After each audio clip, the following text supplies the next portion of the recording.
Hello বন্ধুরা, তোমরা সবাই কেমন আছো? আশা করি অনেক ভালো আছো। আর আজকে তোমাদের সাথে শেয়ার করতে চলেছে একটা সম্পূর্ণ নতুন রেসিপি, লোটে মাছ আর মায়না ডাঁটার রেসিপি। আর ফার্স্ট টাইম কী করলাম, লোটে মাছটাকে ভালোভাবে ধুয়ে কেটে নিলাম, তারপর লোটে মাছটাকে সিদ্ধ করে নিলাম। আর তারপরে দেখতেই পাচ্ছ কাঁটাটা আস্তে আস্তে মাছ থেকে আলাদা করে বাছাই করে নিলাম। তোমরা এই রেসিপিটা বাড়িতে একবার হলেও ট্রাই করতে পারো। আর সত্যি বলছি, এই রেসিপিটা একবার খেলে বারবার খেতে ইচ্ছে করবে। আর এই রেসিপিটা দিয়ে একতলা ভাত তো উঠেই যাবে। চলো, আমাদের তো কাঁটা মাছ তো শেষ হয়ে গেল। এবারে আমি কেটে নিলাম মায়ের ডাঁটা, বটবটি আর আলু ডুমো ডুমো করে কেটে নিলাম। আর হ্যাঁ, সিলেতে বেটে নিলাম জিরে, সর্ষে আর আদা, আর এটা হচ্ছে গোলমরিচ। তো এবারে আমি পাকাতে গরম কড়াইটা বসিয়ে দিলাম, তারপরে দিয়ে দিলাম ওই আগে থেকে কাঁটা বাছা লোটে মাছটা। তারপরে আস্তে আস্তে একটু নেড়ে নিলাম, নেড়ে নিয়ে তারপরে আলু, মায়ের ডাঁটা আর তার সাথে দিয়ে দিলাম বটবটি।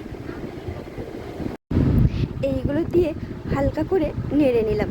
তারপরে আমি দিয়ে দিলাম স্বাদ মতন লবণ। তারপরে লবণ দিয়ে হালকাভাবে আবার নেড়ে নিলাম।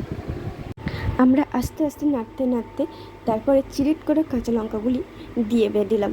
তারপরে দিলাম স্বাদ মতন হলুদ, কাশ্মীরি লঙ্কার গুঁড়ো। তারপরে দিয়ে আমরা হালকা করে নাড়ছিলাম।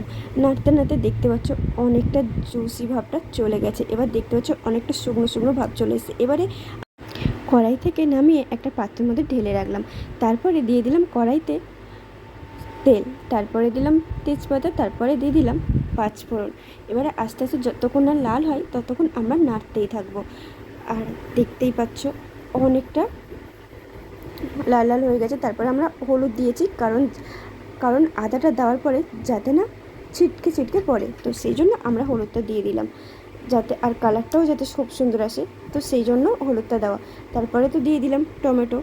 আর এইভাবে নাড়তে নাড়তে দেখতেই পাচ্ছ কত সুন্দর কালারটা চলে এসে নাড়তে নাড়তে তারপরে যে পাতাতে আগে থেকে ঢালা লোটে মাছটা সেটা আবার কড়াইতে দিয়ে দিলাম। তারপরে এইভাবে আমরা নাড়তেই আছি, কিন্তু বেশি ঘন ঘন এটা নাড়তে হয়।